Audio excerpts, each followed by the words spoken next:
Hello, everybody. Thank you for joining us on the Sereno Insider podcast.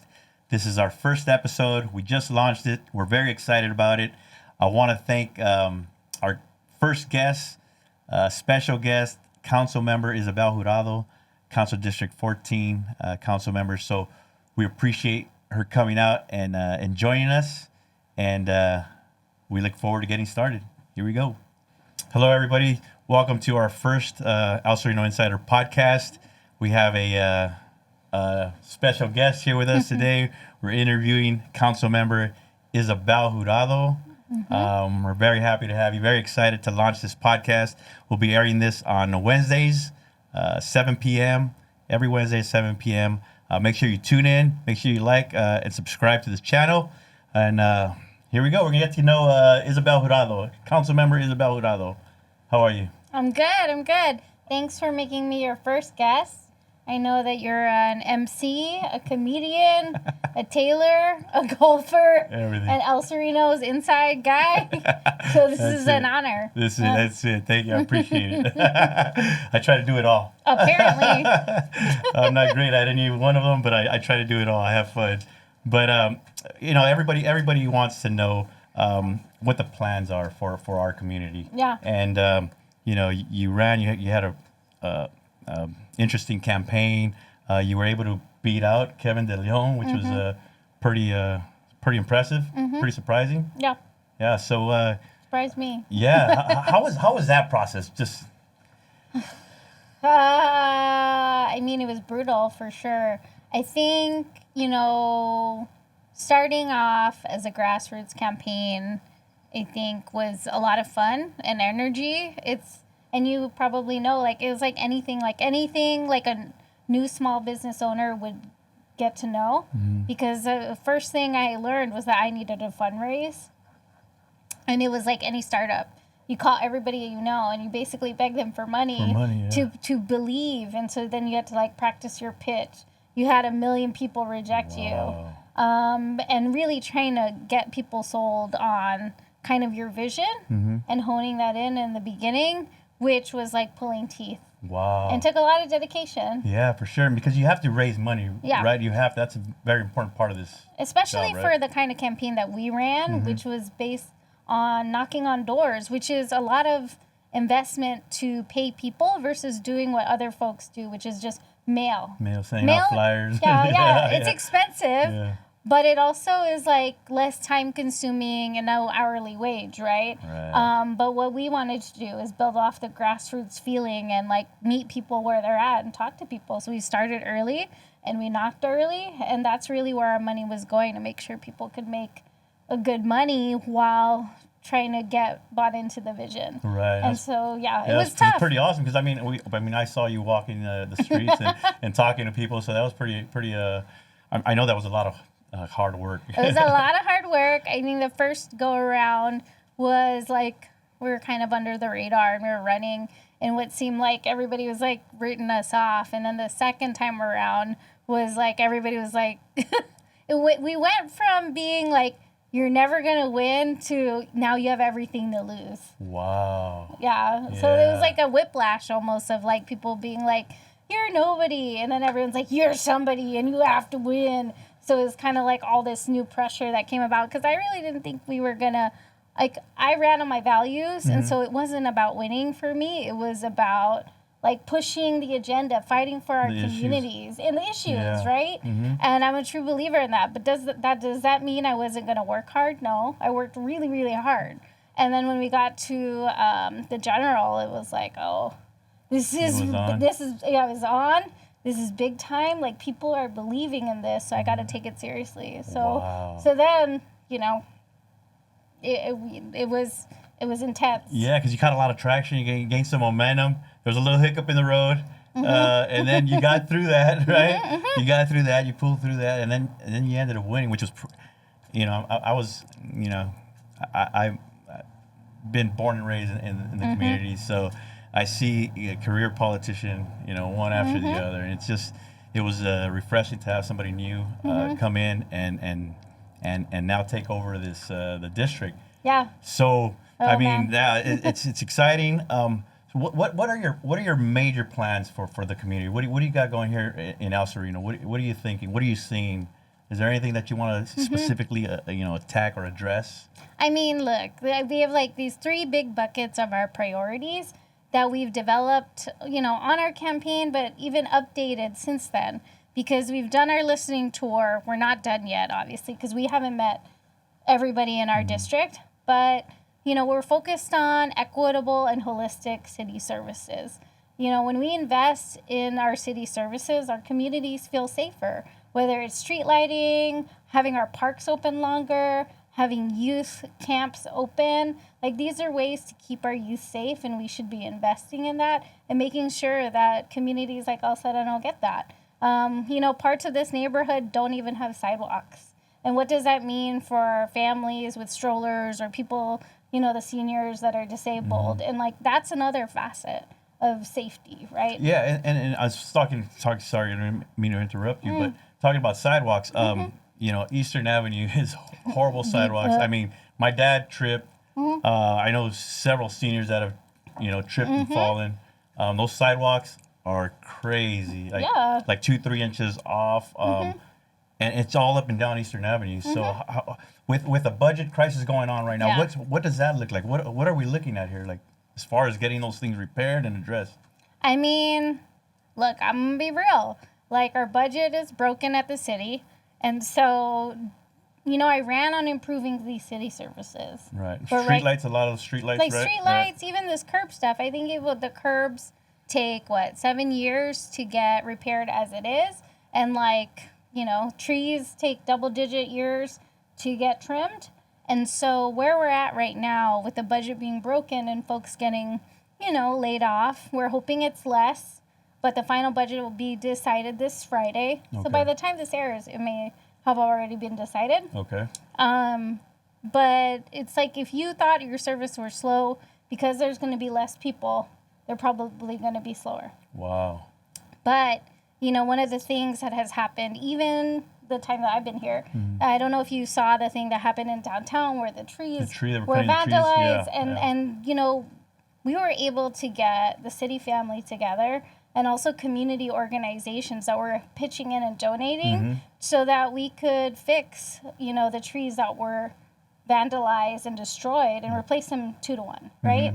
And I think finding these opportunities time and time again in the next year until our budget is fixed is what we're going to have to leverage. And so community pulling through in the various ways and to problem solve together is really going to be the key to our success in the next year. So how does a community member get involved? I mean, you just had a cleanup, which was pretty cool. We crushed it. Yeah, it was amazing. It was a great turnout. Yeah, it was a great turnout. So, I mean, stuff like that, because, look, I've been, like I said, I've lived here. I ran the El Sereno Insider page for a while now. And, you get a lot of people always complaining, complaining, but don't do anything about it, right? So they complain about, trash, but they won't go out and help clean. So they complain about graffiti, but won't get a paintbrush and go out and, so what do community members do, and how do they team up with your office to kind of get some stuff going or getting in motion and taking care of some of the stuff that community should be taken care of? Right. Like, I think the best way that, government's a relationship between the people governing and the people governed, right? And we really want to be able to instill in our communities, true believers of our communities, that we'll take care of them, but you also need to take care of your neighborhood too, right? And so you can visit us at our Huntington El Sereno field office. You can DM us. You can email us. Like, those are the ways you can get involved. We have a volunteer sign-up sheet where you can do that. Okay. We're planning to do these cleanups, so it was like 60 people strong. Yeah. It was pretty amazing. It was good weather for it too. It wasn't sunny. Yeah, it wasn't super sunny. It wasn't super rainy. I mean, we cleaned that spot right in front of the grocery store. It was amazing. Right. I think we're planning to do that monthly, right? We're going to do community cleanup monthly in El Sereno, and also trying to figure out, like, what is the hot spot that is near you that you want to get cleaned up. Like, we don't want to clean the same place twice. We want to keep figuring it out and trying to build that culture of, like, we're taking care of our community. Care of our own community. Yeah. Because we do care. Yeah, absolutely. And then, like I said, we have a lot of people complaining. So if you have an area that you live at and there's some weeds and trash left there, reach out. Let's set something up, and we'll get out there. Starting what we're going to do every month. Is that what it looks like? That's what we're trying to do. Yeah. We're trying to do it every month. And also, if you have like an idea, that's the other part, right? Is that way that I see it is we have the city resources and folks already live the way that they live, or oftentimes people have identified the problem, but they also have identified the solution. And there's a funding gap there, or there's a knowledge gap as to how to make that real. Right. And so we're here to be the partner to make that happen, right? Nice, yeah. I mean, the El Sereno Arroyo Playground is an excellent example of that. Val and his wife, like Val is a, neighbor of El Sereno, and he saw this vacant parcel that he passed through all the time, and then was like, this would be an excellent park. Found a nonprofit to work with. I think it was the Trust for Public Land, and they were able to build the park in short order.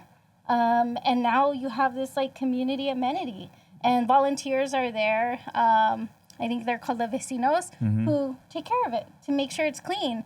And that's a spot now where moms are homeschooling their young kids because they maybe can't afford for them to go to like preschool because that stuff is expensive. But now the community has this amenity, and that's the kind of partnership we want to keep building. Yeah, it's a nice, really nice park on Alhambra Avenue. There's one thing about that. It doesn't have a restroom. So I know there were certain reasons that I've heard it didn't have a restroom, right? And one of them was because of the homeless. They didn't want people hanging out there. But I don't know how true that is. But having a park without a restroom is there.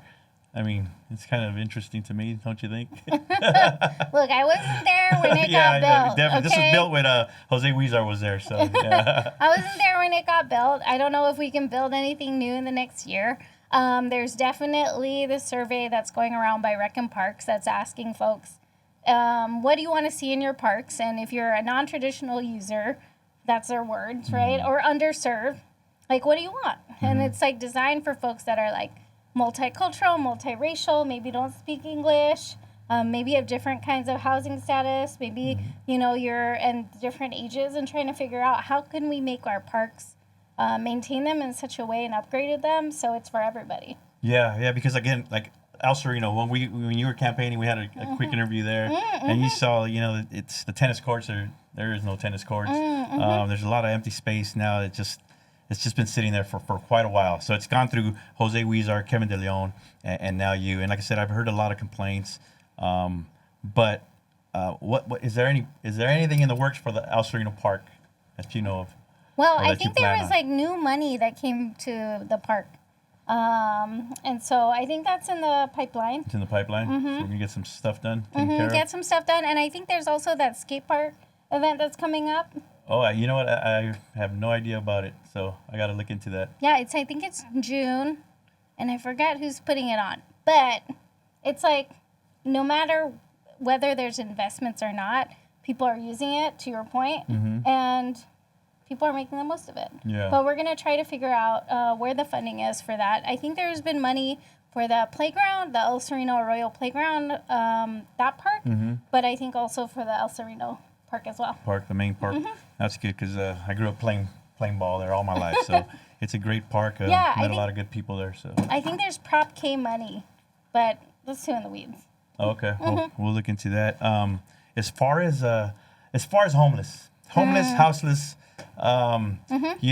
that's always been a big issue here in El Sereno. It started off with the divider on Huntington Drive. That got fenced off. It started going towards the RVs, a lot more RVs. And they were on Valley. They were on Eastern. Huntington Drive. When you were running, they were on Huntington Drive. Yeah. They got cited and moved. Recently, Alhambra Avenue. They got cleared out. It was the mayor's office. We were working together. Right. So we were working together to make sure that got cleared out. It took a while for us to get there, but it did. And we were able to house many of those people. Some of them families. Someone that just had come up there in the week that we were about to do that. Wow. We did outreach for a couple weeks, but yeah, there was one family with a baby. Right. Yeah, I heard there were some kids involved. So that's always heartbreaking. It is heartbreaking, and you know, we worked on that with the mayor's office, and we're trying to make sure that we balance everyone's living situation. We definitely did outreach beforehand, and so you know, we listened to our constituents. There is a number of issues that is plaguing this district, and it's really tough to grapple with all of it, right? Right. But at the end of the day, we want to make sure that our families are safe, that our seniors are safe, that our residents are safe, and that our unhoused residents have a pathway to being indoors that is sustainable and hopefully permanent housing as well. Yeah. Yeah. So like what resources are there for there was a young, he had to be in his 30s on at Troy's, in the corner of Troy's and Eastern. He's there, says he has family. We get him clothes, try to offer him some resources. Some people just don't want to. They don't want the help. I mean, I think that what's there's really hard, right? So there's this one fellow that's off Huntington right now. He is blocking the sidewalk, and for ADA accessibility, it really is tough, and for families. Right. And so when we've had LASA and the county outreach to him, what we found out is that due to a car accident, he actually has brain damage. Yeah. And so even though you approach him or you do outreach, you can have a conversation with him. He will be okay, but he won't remember it because it's TBI, probably traumatic brain injury. Right? Yeah. So his long-term memory is kind of gone. So it takes multiple times to do outreach and trying to make sure that this situation goes through. But we do have a homelessness outreach team. Okay. And homelessness infrastructure in our team for folks to go out there. Okay. And then we also have tenant advocates. Okay. Who are trying to help tenants prevent them from being in the eviction to homelessness pipeline. CD14 has the highest number of evictions, you know, when I was running. And we want to make sure we lessen that because we are a working class district of POC folks who, you know, for all intents and purposes are one paycheck away. Right. Or people that are like living mental breakdown or something. I mean, everybody's lose a job, lose a family member. We're at that time. Right.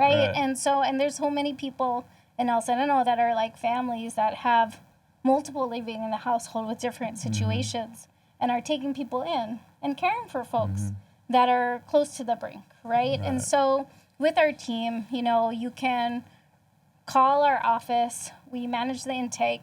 We work with the county. We are trying really hard, and we do have a good relationship with our county supervisor and the department as well to make sure that outreach does happen. Okay. And if it can happen the same day to kind of our most pressing cases, especially when there are multiple folks that are, in one site. Okay. So that's our outreach approach.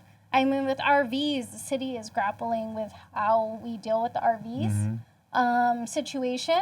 And so that's something that we're still trying to figure out as a city and what is our approach and how do we handle that? Because for some of those folks, those are the working poor, right? They're people that, I mean, I met so many people that have just been evicted or couldn't afford to pay the rent, and the RV is the most sustainable place, like for them financially, right? That's close to the things that they know or maybe their support network.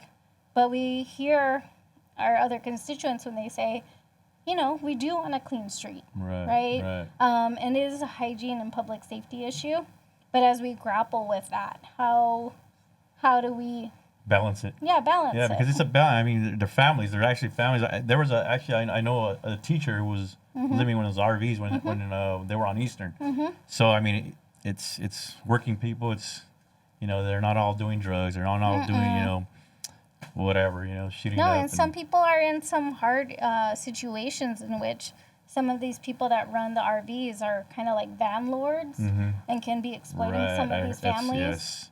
And some of the families that are like maybe new immigrants. It's really tough and horrifying, some of the stories that we've heard. Yeah. Now what, so okay, there's no like stopping zones, no overnight parking. When you're setting that stuff up so they don't stay there. I know in the past it was they couldn't park there for more than 72 hours. Department of Transportation would come, or Department of Parking Enforcement, and chalk up their tires and then cite them if they didn't move it in 3 days. That's no longer, like, it's in play. So how what are we doing to? What do you mean Like- that's no longer? Like for RVs parked in a certain like area overnight where they start basically camping out. They have all their stuff and it looks like trash outside, blocking the sidewalks. And it's basically like a mess and an eyesore. For instance, the one on Huntington Drive near Maycrest, that's kind of starting to build up a little bit more. So what is there to do? I mean, call our office, right? Because part of it is like there's a public safety element for some of these situations, and there's a public health element, right? And so if we need to clear the walkway for ADA accessibility, if we need to clean it, that's something our office will do. Okay, because that's just one of our big concerns, and that's one of the major complaints that I get, on Instagram is those RVs, the smell, like you said, I mean, the health issues. there is something to be said though with the budget cuts. I think because the department that does the street cleaning and the power washing, it's LA Sanitation. I think their budget is gonna be fine, but we'll find out this Friday if the Care and Care Plus teams, which are the ones that do the cleaning, if their funding will be cut or not. Okay. But that is something that we do in our office, which is Care and Care Plus, where we are cleaning the streets and washing it in order to make sure it's hygienic for folks. Okay. And here's just one thought, right? My opinion and my thought. If you set or designate an area, a parking structure, or parking, any parking lot, and set that area, zone it for RVs, where you have security, you have restrooms, you have showers, all portable. Make it clean, make it safe, so that people in RVs can go there and park there, and from certain time to certain time or whatever, so they're not out in these. That's you know what I true. mean? Yeah, Why can't we do something like that? Actually, you're right on the money. It's called Safe Park Sites. And in CD14, we don't have a single one. So that's also part of the problem, right? There are limited spaces where RVs can park for extended periods of time that are on our streets, right? And so, and then also they have no place to park overnight where they can safely do that. And so that is something that our office is looking at the long term to figure out where we can have these, right? Because if there's no space other than in our neighborhoods, right? And so I know there are other places in other cities, like in Santa Monica, where, it's a safe park site.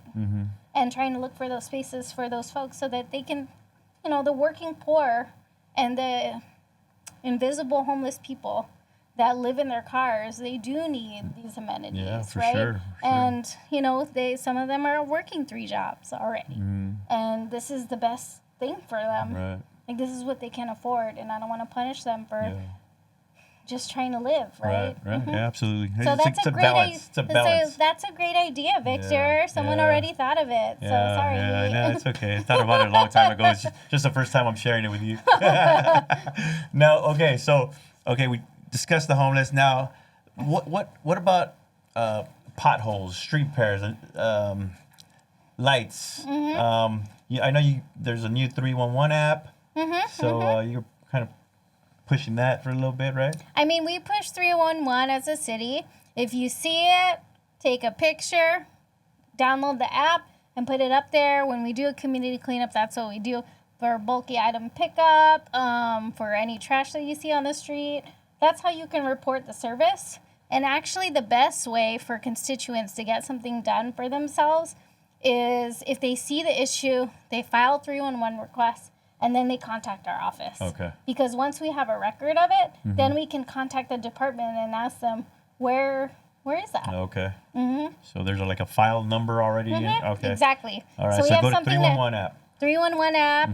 Get your invoice number. Call our office, and then we can follow up with it. It's 323-226-1646. So call that. Now, as far as He did his homework. yeah, I call it quite often. So okay. So the Eastern Avenue project, right? You had some stuff going on with that. Can you tell us a little bit about that? Yes, the Bureau of Engineering and our office are helping to select the public art for the Eastern Avenue project. We have Esther with her red heart eyeglasses that is part of that comite. But we're going to host a bigger meeting with the community to decide what the final public art project is going to be. I think it'll be sometime during the summer. Okay. Awesome. And as far as that project where they were going to work on the streets and parking and all that stuff with Kevin DeLeon was on, is that still in the works? Yeah, we're fighting to make sure that the funding for the street improvement stay with the street. Okay. Because during this budget, they were just looking at everything with a microscope. So trying to make sure those projects come through. Okay. Okay. So what is your position on like the gang activity, the crime going on in the area? Where are you at with that? I mean, public safety looks different for everyone, and I think we all want to make sure that our neighbors, our community members, our residents feel safe where they are. You know, when you talk to the LAPD, which we have, it's one of the first meetings we had. I've met with the chief, the deputy chief, the captains, the commanders, the senior lead officers, learning that kind of infrastructure, and meeting with them was important because, you know, we heard our community loud and clear, right? We do want to meet with them. And so trying to figure out what safety looks like for everyone, because even though, you know, the department can say that crime is down, right? There's still folks that are telling us they don't feel safe. Right. And so what does that really mean for everyone? And so for us, the focus is on holistic public safety, right? What does that mean? The safest cities in America invest in public schools. They invest in recreation and parks. So it's like, you know, I was talking to Deputy Chief Amada Tinegrides. She is recently appointed for the Central Division, which includes, you know, Sereno, Hollenbeck. And she said, you know, we agreed that in the best, you know, in the ideal world, right, we would have no use for cops because everyone would feel safe. Yeah, in the perfect world. In the perfect world. That, like, you know, like when I was an eviction defense attorney, I was like, I wish one day that I would not have to do this job, right? Because nobody would be getting evicted, right? And so for her and I to, you know, get to that point to say, like, this isn't a perfect world. We don't want that use because that would mean that everything was safe and there wouldn't be crime. But until we get there, what are all the ways that we can solve it, right? You know, she's a champion of community policing, and even programs like Friday Night Light or Summer Night Lights show us what's possible of holistic public safety. It's showing that when you invest in city services like streetlights for longer, people feel safer, right? When you invest in summer programming to keep kids and youth busy, people feel safer. When you provide people like youth and community members with good jobs, that prevents them from going to different elements to pay their bills. And so it's like that is one of the perfect models of what we mean by holistic public safety. So is that keeping kids in programs and sports and music and arts? And is there like trade schools or kids we can get these kids in so they're not going towards the gangs? And I mean, those are the kinds of investments that we're trying to fight for, right? These recreational programs are actually prevention.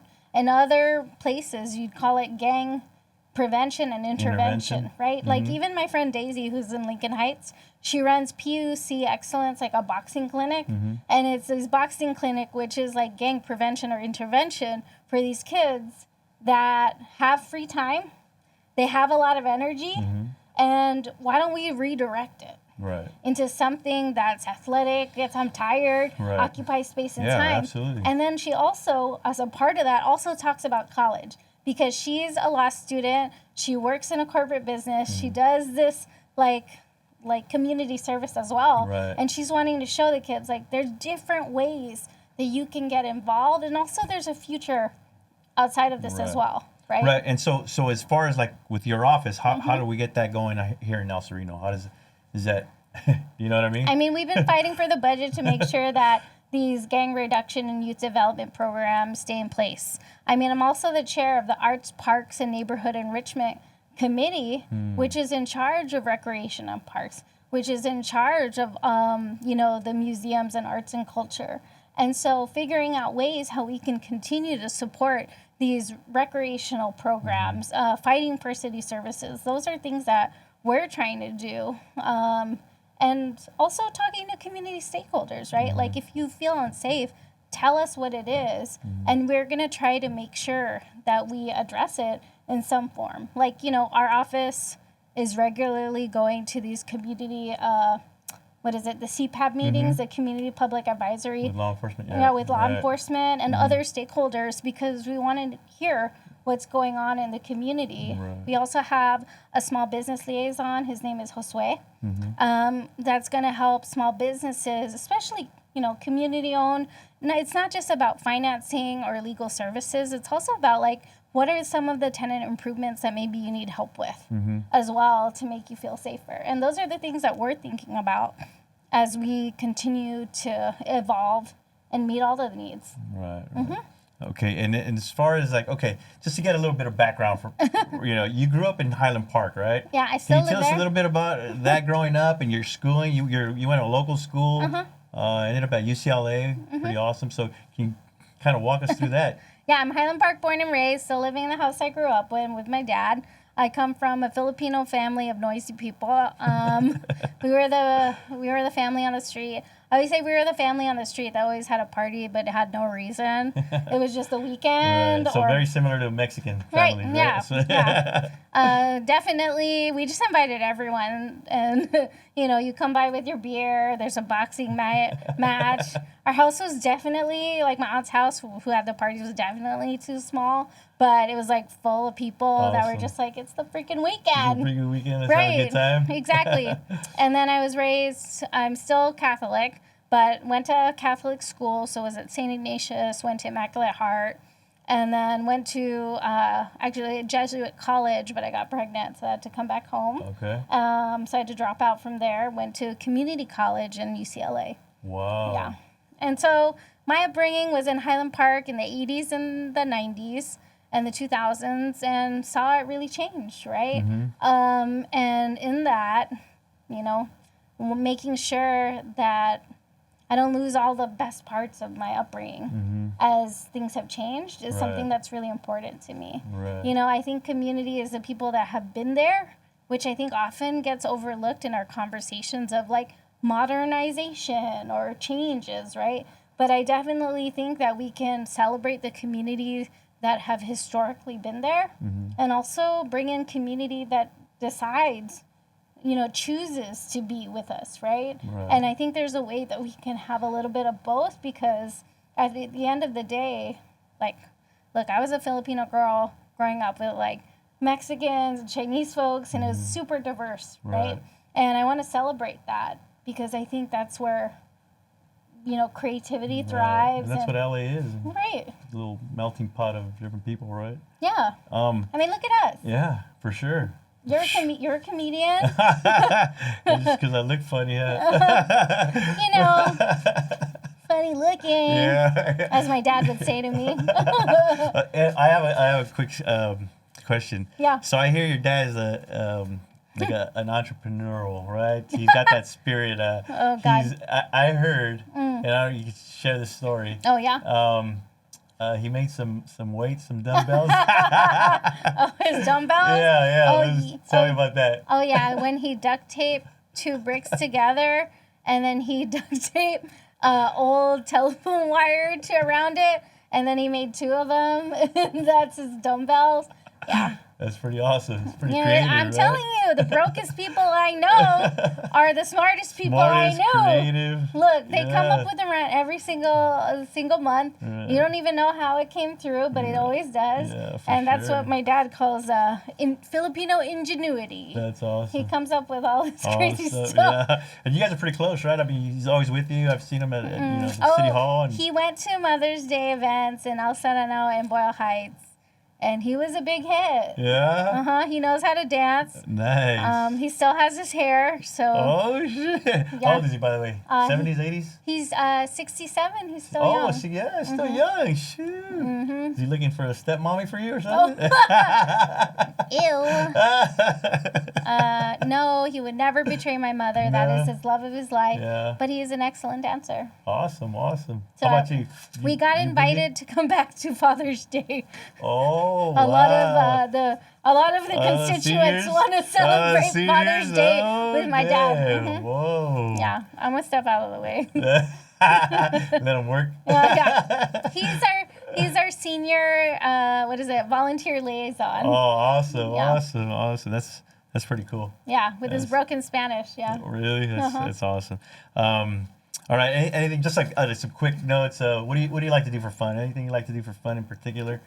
I'm like, am I fun? Well, I was telling you this. I do love comedy. And so, I mean, I like to watch that a lot in my spare time. Nice. Yeah, I like to watch it and enjoy it. I do like TV and film, but I don't get around to it as much. Nice. And then you were talking about your type of music you like. You do like rap, right? I like female rappers almost exclusively right now. So, yeah, if you haven't heard of female rappers, I feel bad for you. Look into that. All right, any other fun facts about you? I like to look at the Met Gala pics and judge it as if I'm like fashionable enough, but I'm not. Let's make you a suit, one of those Met Gala suits. Oh my God, Like yeah. a TV. Those are crazy outfits. I mean, I know Pride's coming up, so it's going to be fun. There you go. We can do a cool outfit. A rainbow one. Oh, yeah. Put a unicorn on it or something. That's a bit much. I like to interpret the theme a little bit more, but yeah, I'm into it. That's awesome. Okay, Councilmember Jurado, is there anything that you want to talk about or plug in or anything that's going on with you? Well, now that you mention it, we are going to be celebrating the 4th of July in probably every corner of this district. That's coming in June. Yes, the parade, June 28th. So we're going to be celebrating our neighborhoods. Awesome. I was looking at, I think it was our El Sereno office, and it had a picture of like these mujeres in like classic outfits in the 1980s celebrating the 4th of July parade, and it just brought me, I was like, oh, I'm just so happy to be part of that legacy, and to keep it going. But, you can always find us at CD14 Los Angeles on Instagram, on X, not Twitter. Twitter. I'm old. You can also sign up for our newsletter. You can check it out on cd14.lacity.com. Awesome. And again, thank you so much for being our first guest. Hopefully we get you back soon. Yeah. And we can just talk a little bit more about what's going on. And I really appreciate you. Thank you. I wish you all the best. Continue to work for our community and be a champion for the people of El Sereno. So I appreciate you coming in and talking to us. Yeah, and I'll make sure to let everyone know that you're the new CNN pundit of El Sereno. Show. Also, I got jokes. Yeah. Okay. Thank you. Yeah, thank you. Shit. All right, El Sereno, thank you so much for joining us. It was great having Councilmember Ysabel Jurado on board. We didn't get to discuss a lot of the stuff or cover a lot of the stuff that I wanted to. Time flew by pretty quick. But hopefully she'll be back in here and we can ask her questions. If you have any questions, put them in the comments. Send us a DM. Email us. Thank you for being here. Subscribe to the El Sereno Insider Podcast. It's called the El Sereno Insider Podcast on YouTube. Make sure you like it. Make sure you subscribe to it. And then make sure you share it with all your friends. Again, anybody that's ever lived, worked, or played in El Sereno, let them know. If there's anything that you want to know or learn about or hear about, let us know. We're here for you guys, so let's do this. Thank you.